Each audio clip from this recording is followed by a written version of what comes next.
안녕하세요. 오늘의 데일리 뉴스레터에 오신 것을 환영합니다. 1. 불가능이 가능해진다. 2. 한국의 위대한 건축물. 3. 브루나이의 특별한 선물. 한번 진실을 알아봅시다. 다리 위에서 펄럭이는 태극기 타국의 하늘에서 자랑스런 모습을 드러내며 존재감을 보였습니다. 태평양에 위치한 작은 소국 브루나이에서 발견되었다고 하는데요. 한국에서 만들었기에 현지에서는 태극기 대교라는 별명으로 불립니다. 브루나이의 평생 수건 사업이라 할 정도로 불가능한 일이라고 여겼지만 한국이 보란 듯이 불가능을 가능하게 만든 결과물이라고 하죠. 브루나이 국왕은 물론이고 국민들까지 한국을 찬양하게 만든 21세기에도 엄청난 부와 명예를 자랑하는 이들이 존재합니다. 바로 왕족들인데요. 전 세계에 걸쳐 수많은 왕족들이 엄청난 부를 과시하며 영향력을 끼치고 있습니다. 강력한 왕족 중에서도 엄청난 부를 자랑하는 왕족이 있습니다. 말레이시아 보르네오 섬에 위치한 브루나이 왕이 그 주인공이죠. 브루나이 왕실의 주인이자 브루나이 왕국의 왕 하산 알 볼키아 국왕은 엄청난 부를 자랑하는데요. 순자산만 따져보면 22조 원에 달한다고 합니다. 여러 기네스 기록을 보유한 것으로 유명한 브루나이 국왕은 세계에서 가장 큰 궁전에서 살고 있으며 값비싼 수집품을 전시해 관광객들에게 보여주는 것으로도 유명한데요. 부의 원천은 바로 해저에서 생산되는 원유입니다. 브루나이는 원유 생산국으로 1929년부터 해저에서 캐낸 원유와 천연가스를 판매해 막대한 수입을 거두고 있죠. 칼리만탄 북부 해저에 위치한 유전의 소유자는 바로 브루나이 왕실입니다. 여기서 개발된 자원은 국내 총생산의 69%를 차지할 정도이죠. 여기서 발생하는 엄청난 수입을 이용해 국왕은 전 세계에 걸친 글로벌 호텔 체인을 운영하고 있습니다. 5성급 호텔 10개를 아우르는 대형 숙박시설의 주인이기에 여기서 벌어들이는 수익 역시 천문학적이라고 하는데요. 넘치는 부를 누리는 국왕은 브루나이 국민들에게도 엄청난 부를 공유했는데요. 브루나이 국민들이 누리는 복지 혜택은 상상을 초월할 정도입니다. 브루나이에서 태어난 이들은 병원비가 무료입니다. 군 병원이나 정부 병원에서 치료받는 이들은 공짜로 치료를 받을 수 있죠. 의료 수준도 높아서 브루나이의 평균 수명은 남녀 모두 74세 이상이라고 할 정도로 높습니다. 교육 역시 무상교육으로 초등학교 6년, 중고등학교 5년을 포함 대학 4년까지 모두 무상으로 교육받을 수 있습니다. 일정 기준을 통과하면 유학도 정부 지원하에 다녀올 수 있어 맘만 먹는다면 돈 한 푼 걱정하지 않고 배울 수 있죠. 주택 역시 한국 돈으로 월 30만 원만 지불하면 4대가 살 정도로 넓은 크기의 수상가옥을 평생 임대할 수 있습니다. 브루나이 국민의 5%가 이곳에서 머물고 있다고 하는데요. 이조차도 싫은 이들은 최고급 수상주택에서 무료로 살 수 있다고 합니다. 브루나이에서 태어나면 걱정이 없을 정도로 살기 좋은 곳인 브루나이. 그러나 국왕에게는 한 가지 고민이 있었습니다. 바로 의도치 않게 분리된 브루나이를 하나로 합치고자 하는 수건이었죠.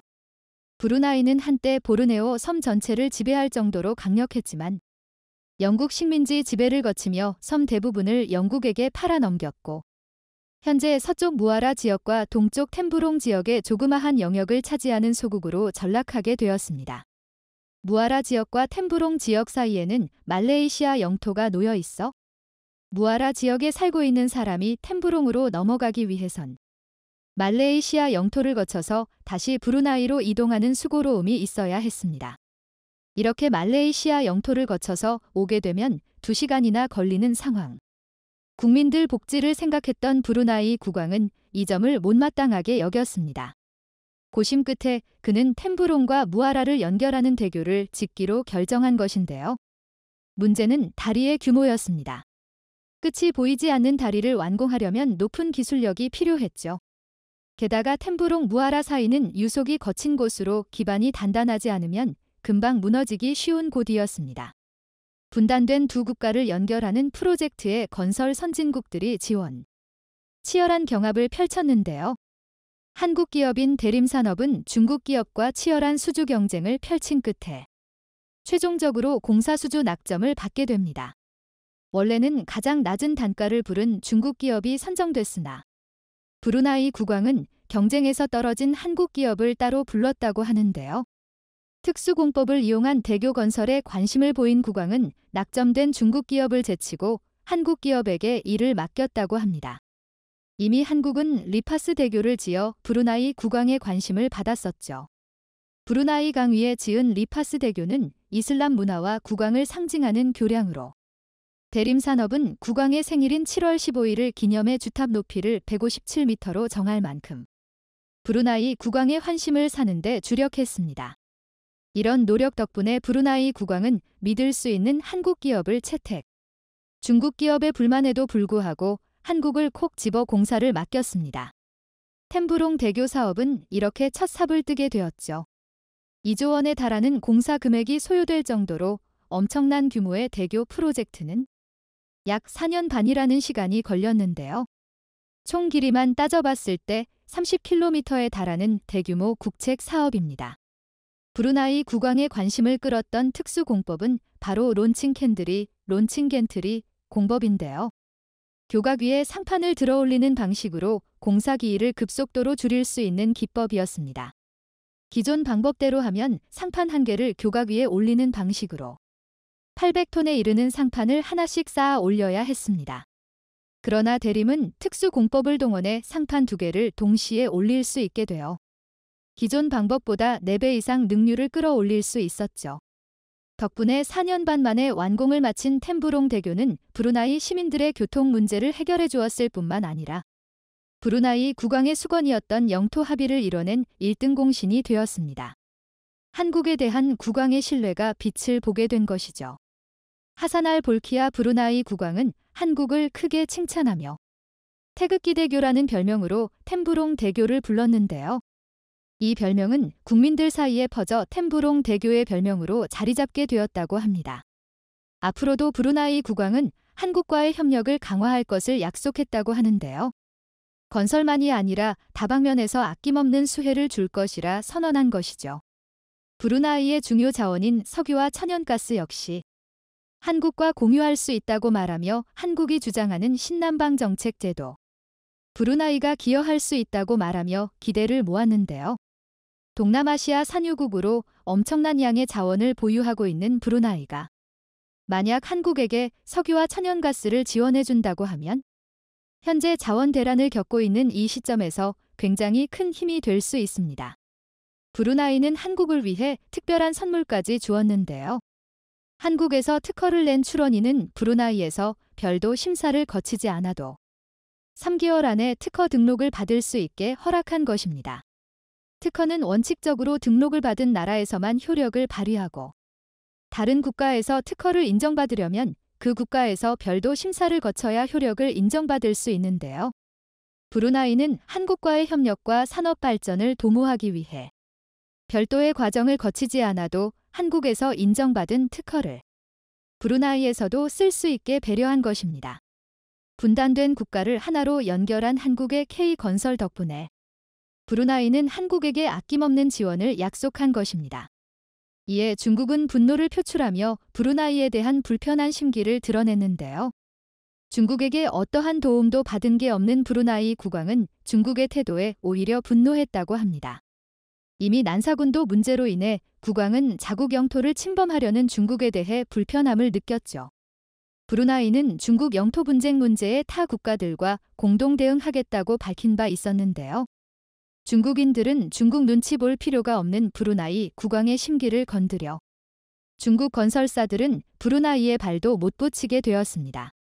한국인들에게 더할 나위 없는 좋은 우군을 얻게 된 셈이죠. 최근 한국인 비자 발급을 중단하며 보복을 가한 중국을 향해 한국의 삼성이 대신 시원한 복수를 하며 주목을 받고 있습니다. 삼성의 너무나도 강력한 반격에 중국은 어찌할 바를 모르고 있는데요.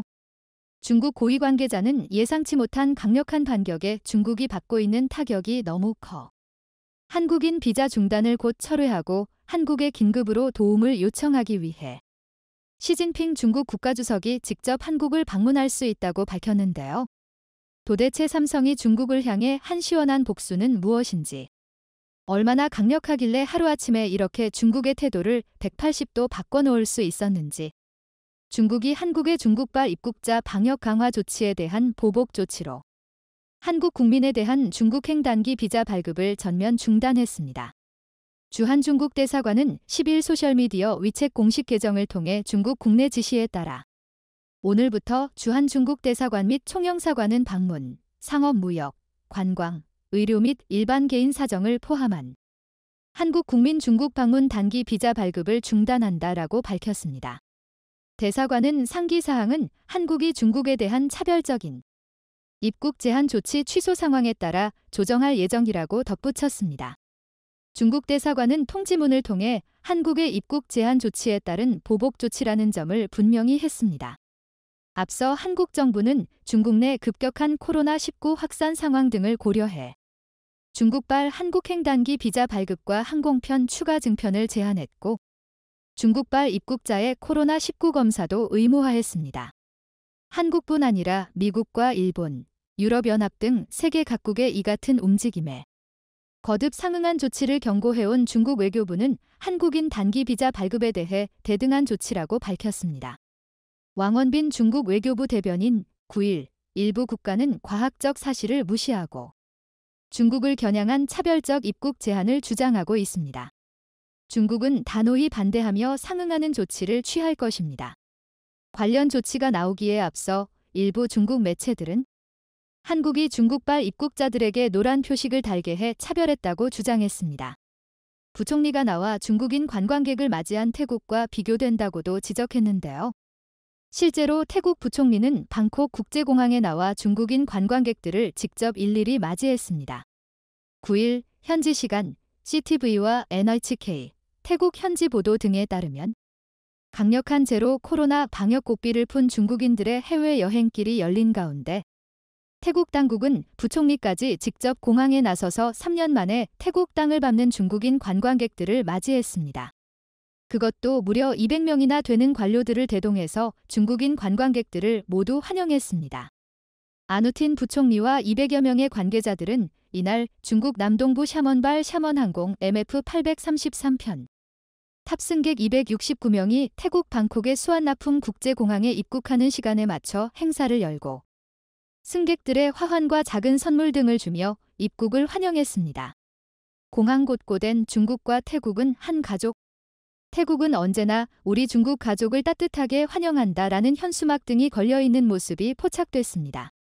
이날 태국을 찾은 20세 중국인 여성은 인생 첫 해외여행인데 태국은 정말 좋은 나라인 것 같다라고 말했습니다.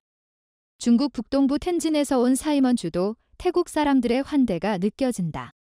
선물을 받아 매우 행복하다라고 말했습니다. 자, 그런데 태국이 이렇게 중국인 관광객들을 받은 지 불과 며칠 만에 태국은 초비상이 걸렸습니다. 밀려드는 중국인 관광객들에 의한 관광자원 훼손이 도를 넘자 태국 당국이 중국 측에 6의 중국인 관광객의 막무가내식 행동을 자제시켜달라는 요청을 했다고 현지 일간 더 네이션D 보도했습니다.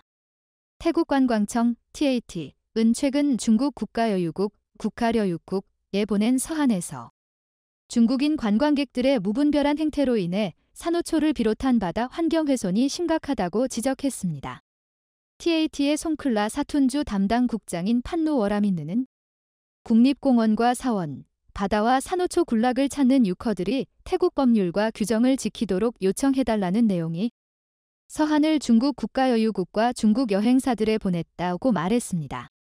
판노 국장은 이어 주요 국립공원이나 관광지에서 훼손될 수 있는 자연자원과 유물 등을 만지지 말아달라는 요청을 했다며 국립공원 관리자와 주 정부 관리들에게도 중국 관광객에 의한 관광지 훼손 주의령을 내렸다고 설명했습니다.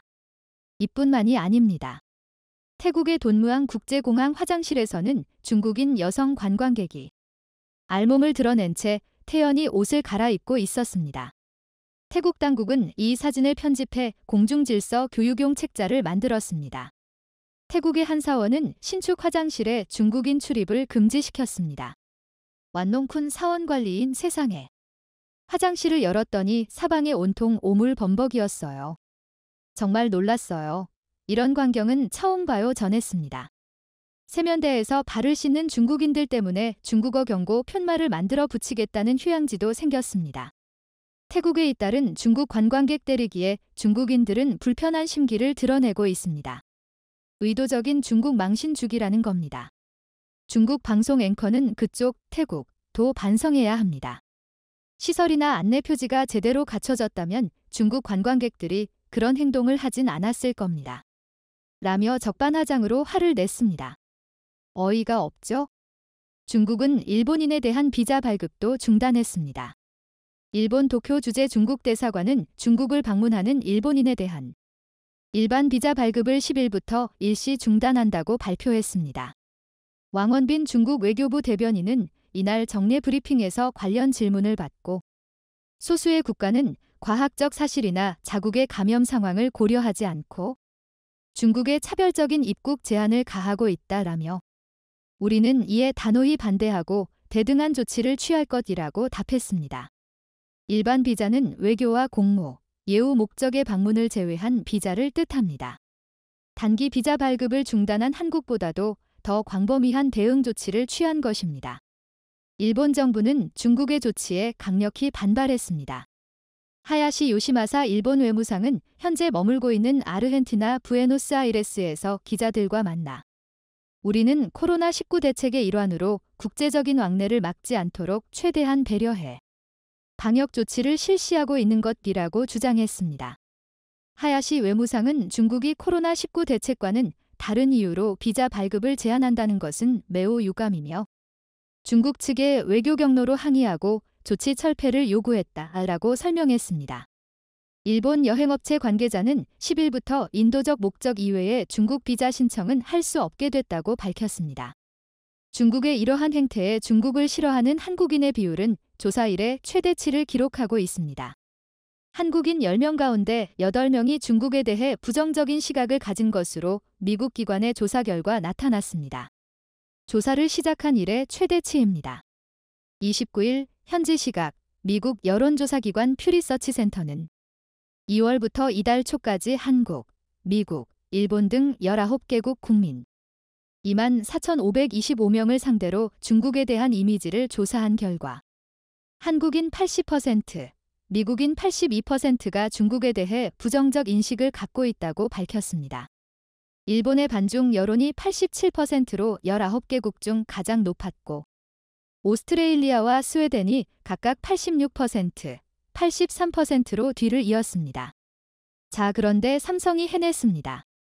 마치 중국의 보복 조치에 대한 반격이라도 가하듯 중국을 한방에 초토화시켜버렸습니다. 삼성은 중국에 있는 삼성의 선전 통신장비 공장, 텐진 스마트폰 공장, 후이저우 스마트폰 공장뿐만 아니리을, 수저우 PC 공장, 그리고 최근에는 우시와 장춘에 있던 중국 배터리팩 공장 두 곳을 철수시키더니 저장송 닝보시에 있던 현지법인까지 폐쇄해버렸습니다. 너무나 한순간에 내린 파격적인 결단이라 중국은 어찌할 줄을 몰라 하고 있는데요. 삼성을 시작으로 한국 대기업들이 중국 반격에 총출동했습니다. 아모레퍼시픽은 중국에 있던 에뛰드하우스 600개 오프라인 매장을 전부 철수시켜버렸고 현대차도 베이징 1공장을 매각해버리는가 하면 LG전자는 중국 텐진, 쿤산, 선양 3곳의 사업장을 철수하는 과감한 결단을 내렸습니다. 이번에 한국이 중국에 이렇게까지 열받으며 강력히 반격하고 있는 것은 중국이 한국을 가장 만만하게 보고 있기 때문입니다. 미국, 캐나다, 호주, 독일, 한국, 일본, 인도 등 12개가 넘는 국가가 중국에서 오는 승객들에게 탑승 전 코로나19 검사를 요구하고 있습니다. 독일은 불필요한 중국 여행을 자제하라는 권고도 내렸습니다. 그런데도 중국은 한국을 첫 타깃으로 삼아 가장 먼저 보복을 시행했습니다. 중국 학계는 이를 두고 한국은 중국에 대항 수단이 제한된 쉬운 타깃이기 때문이란 해석을 내놓았습니다. 시에농 중국인민대학교 국제관계학과 교수는 10일 홍콩 사우스차이나 모닝포스트 제스CMP와의 인터뷰에서 한국은 중국의 이웃 국가로 경제적으로 중국의 상당 부분 기대고 있기 때문에 쉬운 타깃으로 여겨졌을 것이라며 중국의 인내심은 상대 국가에 따라 천차만별인데 미국이 아주 심하게 중국을 홀대할 때 보복한다면 한국은 아주 조금만 거슬러도 곧바로 상응하는 조치를 취하는 식이라고 말했습니다. 알프레드 우 싱가폴 국립대의 리콴유 공공정책대학원 교수는 한국이 중국의 자국 내 선전을 위한 본보기로 낙점됐다는 해석을 내놓았습니다. 우 교수는 중국은 지금 인민들에게 매우 터프한 모습을 보여줄 필요가 있다면서 눈에는 눈, 이에는 이로 대응하는 것은 전형적인 중국의 외교적 행동인데 앞으로 다른 나라에도 추가 조치가 취해질 가능성이 있는 대목지라고 언급했습니다. 주한 중국 대사관은 12일 소셜미디어 위챗 공식 계정을 통해 중국 국내 지시에 따라 오늘부터 주한 중국 대사관 및 총영사관은 방문, 상업무역, 관광, 의료 및 일반 개인 사정을 포함한 한국 국민 중국 방문 단기 비자 발급을 중단한다고 밝혔습니다. 아시아에서 한국의 지정학적 위치는 한국이 방위산업을 육성하는 것을 숙명으로 만들었다. 지난 5일 뉴욕타임즈에 그들은 수십억 달러의 무기를 수출하고 있고 그 대상은 우크라이나가 아니다라는 제목의 기사가 올라왔었습니다. 기사의 제목이 가리키는 그들, 대의은 다름 아닌 한국입니다. 본 기사는 이번 우크라이나 전쟁을 통해 한국이 수십억 달러에 달하는 막대한 방산 호조를 누리고 있다고 말했습니다. 또한 NYT는 러시아의 군수산업이 재기불능 상태가 되어버린 지금 한국이 미국의 뒤를 이어 세계 2위의 무기 수출국이 될 역량이 충분하다고 말했습니다. NYT는 우크라이나 전쟁이 1년이 경과한 지금 전 세계 국가들이 군수품 생산을 늘리기 위해 노력 중이지만 그 어떤 나라도 한국보다 빠르지는 못했다고 한국의 방산 능력에 찬사를 보냈는데요. 소련의 붕괴로 냉전이 종식된 이후 군대와 군수산업을 대폭 감축시킨 유럽과 미국과는 다르게 한국은 자국 군대의 수요를 충족하고 북한을 막아내기 위해 강력한 내부 방산 공급망을 유지해 왔었습니다. 그리고 러시아의 침략이 시작되고 미국, 독일과 같은 서방 무기 공급 국가들이 생산 능력의 한계에 직면하자 한시가 급한 구매자들은 대안을 찾기 시작했고 그곳이 바로 대한민국이었죠. 지난해 한국은 173억 달러에 달하는 무기를 수출했고 그중 124억 달러어치가 우크라이나에 인접한 폴란드로 수출되었습니다.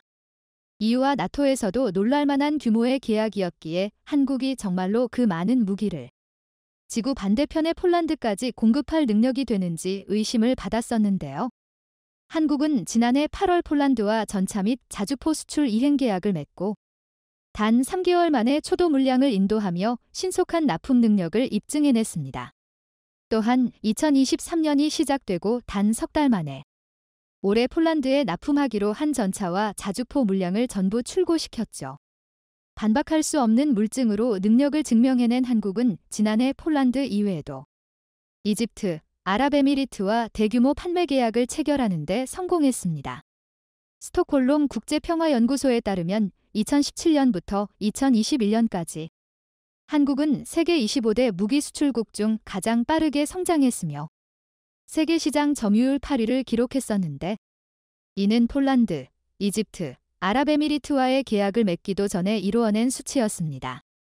NYT는 한국이 4대 무기 수출국으로 자리 잡기 위해 방위산업을 발전시키고 있으며 특히 K9의 제조사인 한화에어로스페이스가 수백 대의 K9 수요를 감당하기 위해 내년까지 생산 라인을 3배로 늘릴 계획이라고 전했습니다. 한국의 여러 무기들이 각광받고 있지만 역시 최고로 꼽히는 것은 세계적인 베스트셀러 자주포인 한화의 K9인데요. 전 세계 9개 국가에 수출되어 세계 자주포 시장에서 70%라는 압도적인 점유율을 차지하고 있으면서 최근에는 루마니아로의 수출 협상까지 진행되고 있습니다. 이 기세를 이어나가기 위해 최근 한화에서 특별한 K9 영상을 공개했는데요. 지난 7일 노르웨이에서 진행된 K9 주행 및 사격 훈련 영상이 최초로 공개되었습니다. 노르웨이 최대의 군사기지가 위치한 레나에서 실시된 이번 훈련 영상에는 설원용 위장막을 씌운 K9과 K10 탄약 보급차가 함께 질주하는 모습이 담겨 있었습니다. 훈련에 참가한 노르웨이 병사들은 기존에 운용했던 구식 자주포에 비하면 K9이 얼마나 뛰어난 자주포인지 거듭 강조했는데요. K9의 사격지 휘병인 에릭 유스투스 그루터스 상병은 K9과 구형 자주포의 가장 큰 차이점은 슈센스콧, 슈트 앤드 스쿠트, 이 가능하다는 것이라며 눈과 지늘기 있는 다양한 지형에서 주행할 수도 있다고 말했습니다. K9은 자주포이면서도 궤도와 1000마력에 달하는 강력한 엔진, 유기압 편수 장치를 통해 어떤 지형이라도 가볍게 돌파하는 게 가능한데요. 노르웨이 병사들은 K9을 몰아 1m 이상 눈이 쌓인 설원을 돌파하고 길을 막은 나무를 그대로 가볍게 짓밟고 지나가는 모습을 보여주었습니다. 슈센스콧 기능은 대포병 전술이 극도로 발달한 오늘날 현대전에서 자주포에 필수적으로 요구되는 기능인데요. 노르웨이 K9은 기동 중 갑자기 멈춰 곧바로 사격하더라도 전혀 동체가 흔들리지 않는 안정성을 과시했습니다. K9 포대 소대장인 크리스틴 로스볼드 중위는 K9 자주포가 지동 중에도 안전하게 사격 임무를 수행할 수 있도록 매우 쉽게 멈추고 발사하는 게 가능하다고 강조했습니다. 훈련에 참가한 노르웨이 포병부대는 K9의 포탄 보급 훈련도 함께 실시했는데요. 그동안 무거운 포탄을 힘겹게 날라야 했었던 노르웨이 승무원들은 신관만 조립하면 나머지는 자동으로 보급해주는 K10 탄약 보급차에 아주 만족하고 있다고 합니다. 얼마나 제품에 만족했는지는 추가 구매 이력을 살펴보면 알 수 있죠. 지난해 11월 노르웨이는 2017년 K9 계약에 포함되어 있었던 추가인도 옵션을 실행하는 데 서명했는데요. 이로써 K9 자주포 4대를 추가 도입하기로 결정하면서 동시에 K10 탄약 보급 장갑차는 10대를 추가로 구입했습니다. 써보기 전까진 긴가민가 했었지만 한번 써보니 편리함에 중독되어 버린 것이죠. 이로써 노르웨이가 도입한 K9 자주포는 28문, K10 탄약 보급 장갑차는 14대가 되었습니다. 노르웨이 K2 전차 수출은 아쉽게 실패했지만 K9을 직접 사용하고 있는 노르웨이의 일선 군인들은 한국 무기에 무한한 신뢰를 보내오고 있어 추가 수출을 기대해 볼 수 있을 것 같은데요. 과거 노르웨이 자주포 수주전에서 K9이 승리하고 노르웨이에 실전 배치된 K9과 K10을 직접 본 장비 조달 프로젝트 관리자 닐스 잉겐 트라이는 흡족함을 감추지 못하며 K9 자주포에 찬사를 보냈었는데요. 2014년 한국을 방문했을 때 K9을 처음 봤었습니다. 이 새로운 무기는 2016년 겨울에 테스트를 받으며 여러 가지 기능을 검증받았었습니다.